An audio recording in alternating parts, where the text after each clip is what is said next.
আসসালামু আলাইকুম। গত কয়েকদিন টানা পাটের কাজ করার পর আলহামদুলিল্লাহ আমরা আমাদের পাটগুলিকে খুব সুন্দরভাবে শুকিয়ে ঘরে তুলেছি। গতকালকে প্ল্যান করেছিলাম আজকে যেহেতু হাটের দিন তাই আমরা আমাদের পাটগুলিকে হাটে নিয়ে বিক্রি করবো ইনশাআল্লাহ। হাট যেহেতু সকালবেলা মিলে তাই সকালবেলা আমরা নসিমনটা এনে নসিমনের মধ্যে পাটগুলিকে খুব সুন্দরভাবে সাজিয়ে নিচ্ছিলাম।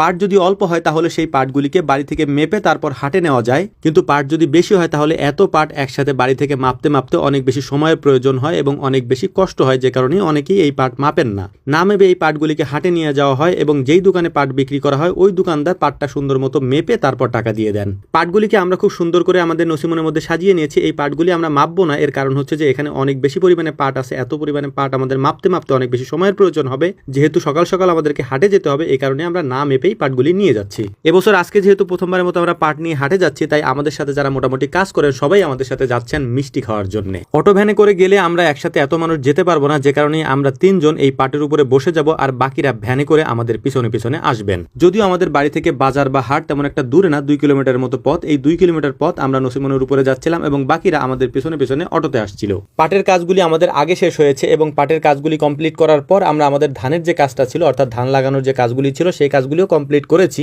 এখন হয়তো আমরা আমাদের নিয়মিত কাজগুলিতে ফিরে যাব, অর্থাৎ আমাদের খামারের যে সব কাজগুলি রয়েছে, গরু ছাগল হাঁস মুরগি কোয়েল মাছ, এই যে কাজগুলি রয়েছে আমরা সেখানে ফিরে যাব ইনশাল্লাহ খুব শীঘ্রই, যেহেতু আমাদের মাঠের কাজগুলি আপাতত শেষ হয়ে গিয়েছে। তো যাই হোক আলহামদুলিল্লাহ হাটে আমরা চলে এসেছি। হাটে আসার পর আমরা পাটগুলি বিক্রি করেছি। পাটগুলিকে বিক্রি করার পর এখন পাটগুলি এখানে মাপা হচ্ছে। মাপার পরে আমরা আমাদের টাকাটা বুঝে নিব এখান থেকে। তারপর আমরা এখান থেকে চলে যাব মিষ্টির দোকানে। দেখতেই পাচ্ছেন আমাদের সাথে সবাই এসেছে। মূলত আমরা যারা একসাথে কাজ করি মোটামুটি সবাই আমাদের সাথে আছে। তো আজকে যেহেতু পাট বিক্রি করেছি মিষ্টি তো সবাইকে খাওয়াতেই হবে। পাটগুলি বিক্রি করার পর ওনারা আমাদেরকে টাকাটা বুঝিয়ে দিয়েছিলেন। যেহেতু আমরা অনেক পাট একসাথে এনেছি তাই সম্পূর্ণ টাকাটা আমরা পাইনি। আমাদের বাকি টাকাটা হয়তো আগামীকালকে সকালে অথবা বিকালে এসে নিয়ে যেতে হবে। তো মোটামুটি আমাদের কাজটা কমপ্লিট হয়ে গিয়েছে। এখন আমরা এখান থেকে চলে যাব আমাদের নিজেদের কাজগুলি করার জন্য, অর্থাৎ আমরা যে কেনাকাটা করবো সেদিকে আমরা যাওয়ার চেষ্টা করবো ইনশাআল্লাহ। মাছের বাজারে এসেছিলাম ইলিশ মাছ কেনার জন্য। দেখলাম ইলিশ মাছের সাইজ অনেক ছোট ছোট, এই কারণে আমরা ইলিশ মাছ কিনে নিয়ে কিছু চিংড়ি মাছ কিনতে এসেছিলাম। চিংড়ি মাছ কিনতে এসে দেখলাম যে বড় সাইজের একটা বোয়াল মাছ। এখানে বোয়াল মাছটার ওজন প্রায় 3 থেকে 3.5 কেজির মতো। তো এই বোয়াল মাছটা আমরা আলহামদুলিল্লাহ নিয়ে নিয়েছি। বাজার থেকে ফেরার পথে অদ্ভুত ধরনের এক ফল দেখলাম বিক্রি হচ্ছে। এই ফলগুলি আমাদের এখানকার মানুষ তেমন একটা চিনে না, যদিও এই ফলগুলি আমি চিনি,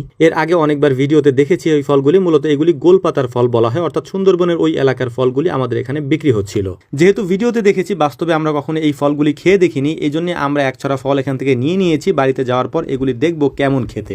মিষ্টির দোকানে অনেক ভিড় থাকার কারণে আমরা দোকান থেকে বড় সাইজের 1 খুঁটি দই নিয়ে এসেছি। এই দইয়ের পাশাপাশি আমরা এটা খাওয়ার জন্য এটার সাথে আমরা নিয়ে এসেছি চিরা। ছোটবেলায় হাটে পাট বিক্রি করতে গেলে এভাবে আমরা দেখতাম যে সবাই দই চিরা খেত, বা আমরাও যখন হাটে যাইতাম আব্বার সাথে তখন আব্বা আমাদেরকে এভাবে কিনে দিত। তো আমরা ওই ট্রেডিশনটা ফলো করে দই চিরাই আজকে নিয়ে এসেছি। এরপরে মূলত আমরা যে ফলগুলি এনেছিলাম এই ফলগুলিকে কেটে পরীক্ষা করছিলাম এটার মধ্যে ফলটা আসলে